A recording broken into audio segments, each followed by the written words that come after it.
இந்த மாதிரி ஒரு கரண்டியில் கொஞ்சமாக வந்து தேங்காய் எண்ணெய் எடுத்துக்கிறேன்.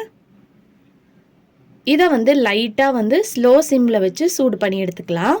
இது சூடானதுக்கப்புறம் இதில் வந்து பார்த்திங்கன்னா கற்பூரம் இருக்கும் இல்லையா, அதை வந்து பவுட்ரு பண்ணி சேர்த்துக்கோங்க. ஸோ கையில் வந்து நீங்கள் நசுக்குனாலே உங்களுக்கு அது வந்து நல்லா பவுடராக கிடைக்கும். அப்படி இல்லைன்னா நீங்கள் ஒரு பேப்பரில் வச்சு நல்லா வந்து அதை இடித்து அந்த பவுடரை கூட நீங்கள் இப்படி சேர்த்துக்கலாம். இப்போ இதை வந்து பார்த்திங்கன்னா நம்ம எதுக்கு யூஸ் பண்ண போகிறோம்னு பார்த்திங்கன்னா ஒரு க்ளீனிங் பர்பஸ்க்காக தான் நம்ம இதை யூஸ் பண்ணிக்கிறோம்.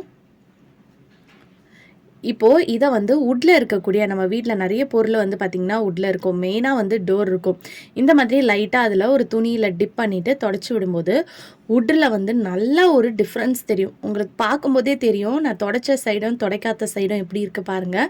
நல்லா ஷைனிங்காக இருக்கும். அது மட்டும் இல்லாமல் சின்ன சின்ன பூச்சி, இந்த ஸ்பைடர் அதெல்லாம் வந்து பார்த்திங்கன்னா இந்த மாதிரி வுட்டில் இருக்கக்கூடிய ஃபர்னிச்சரில் அங்கங்கே ஓரங்களில் வந்து இருக்கும் இல்லையா, அது வந்து வராது. ஏன்னா நம்ம இதில் கற்பூரம் சேர்த்துருக்கனால இந்த மாதிரி க்ளீன் பண்ணும்போது ஷைனிங்காகவும் இருக்கும். அதே மாதிரி கரப்பாம்பூச்சி, பல்லிலாம் வந்து கதவுலலாம் கூட வந்து பார்த்திங்கன்னா ஓரமாக இருக்கும்.